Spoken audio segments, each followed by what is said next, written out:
Holding on a little bit of resentment towards someone or some people at the moment, and you want to be a little bit more loving.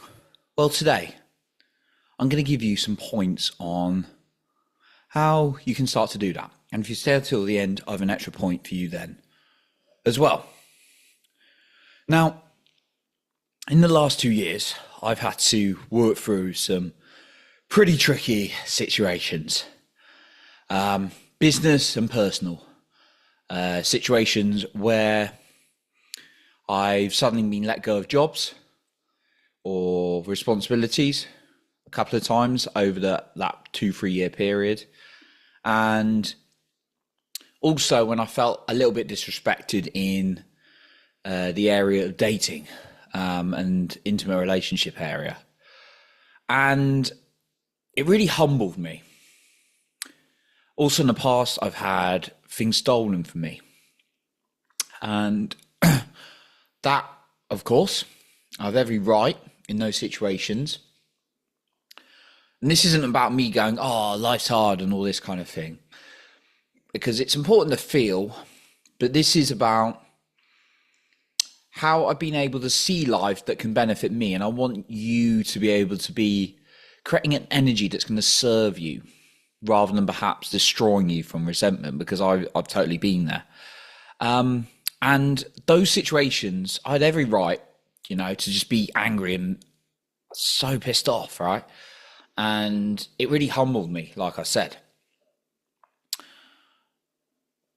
And what I heard from some very highly intelligent people, spiritual teachers and actually a NASA scientist, people like David Hawkins, Dr. David Hawkins, who wrote Power versus Force, which is an amazing book, talking about levels of consciousness. People like Tom Campbell, who's like a NASA scientist, absolute genius. People like Peter Sage, who kind of introduced me to both of those. And these are very, very high conscious people, whereby people who like to aim for love and this really high level of seeing the good in people, and also being very, very intelligent and benefiting themselves as well. And what I've learned from them is a key focus in life is to grow up into love as much as possible. Now, life, as you're probably aware, gives us a lot of challenges sometimes to do that. So it's like someone can say something nasty or piss you off, right? And there's going to be some challenges that are harder than others, right? So, obviously, this is a real example. And of course, if you've been through something like really traumatic, do go and seek the professional help you need, of course. But forgiving someone and sending loving thoughts or living in a place of love rather than fear is going to be a lot more difficult for someone who's perhaps attacked you, whether that was physically or verbally or a combination of both. It's going to be a lot harder to feel forgiveness out of a place of love for yourself mainly than it is to forgive and send love to someone who cuts you up in traffic or nicks your parking spot, for example. Right? Those are two different examples, and people can get angry on the smallest things, of course. So it's about like training on the small things personally for me. Even when that's challenging, it's about building the muscle.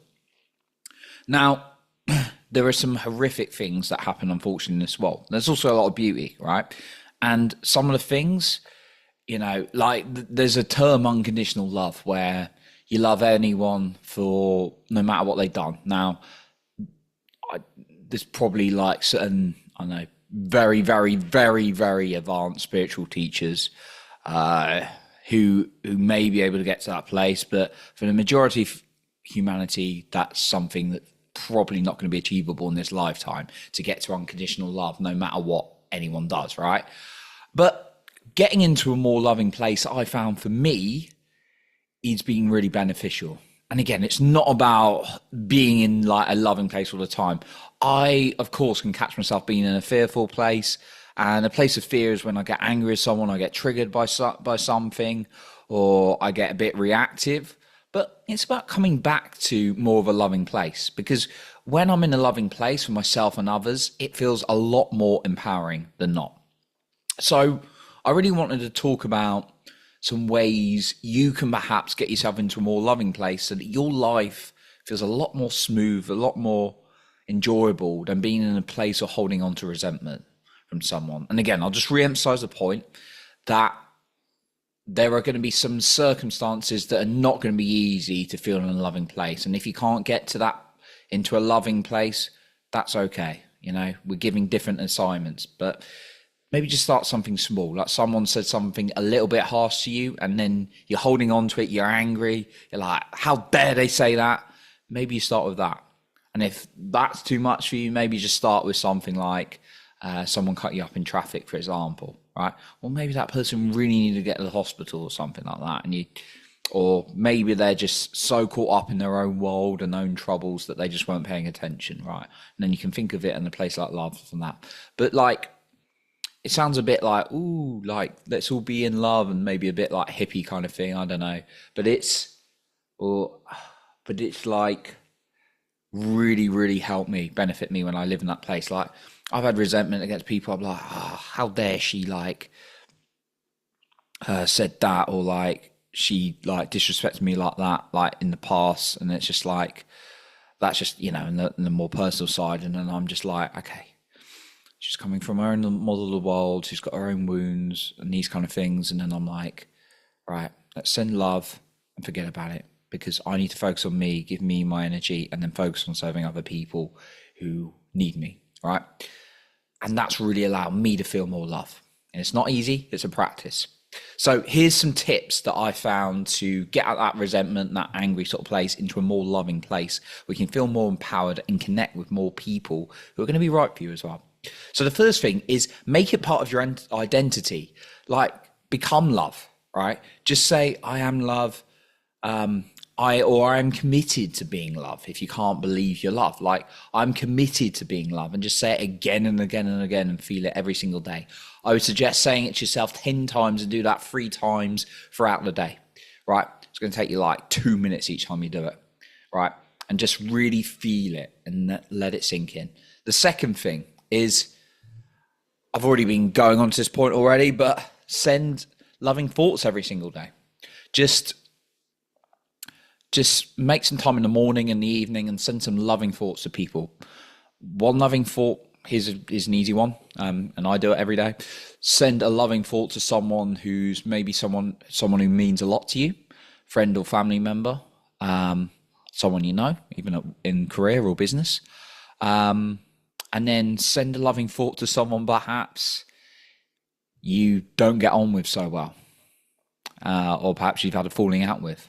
Just be like, their behavior is separate from who they am, and they only acted because they're in that place. Even though this is a hard skill, but just sending love to something small, right? And then the third thing is hang out with more loving people. Again, I emphasize this again and again and again. And it's about, you won't know it until you live it, right?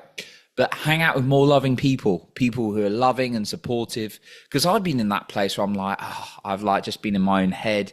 And then I come out and hang out with like a bunch of people, one of my like network groups, even if it's online, in the personal growth space. And they're like loving, and then they're just like excited about life. And I'm like, it starts rubbing off on me. And I'm like, what was I worried about again?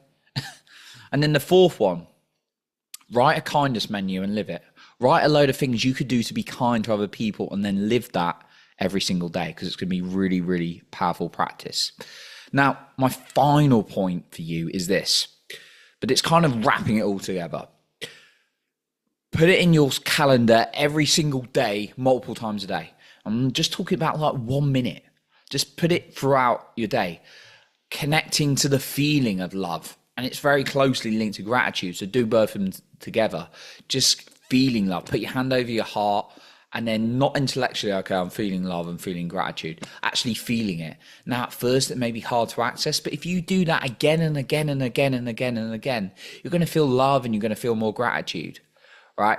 So Practice it, make it a muscle, do it again and again and again. I've had to condition love and gratitude into my system because people just used to be like, okay, do this, write down what you're grateful for, what you love. And I just used to do it because I'm like a to-do kind of guy. I'm like, I'm going to get stuff done. I'm very good at physical exercise. Like, okay, that's your workout. Right, I'm going to do it. In fact, I'm going to do more than what you set me because I'm hardcore kind of thing.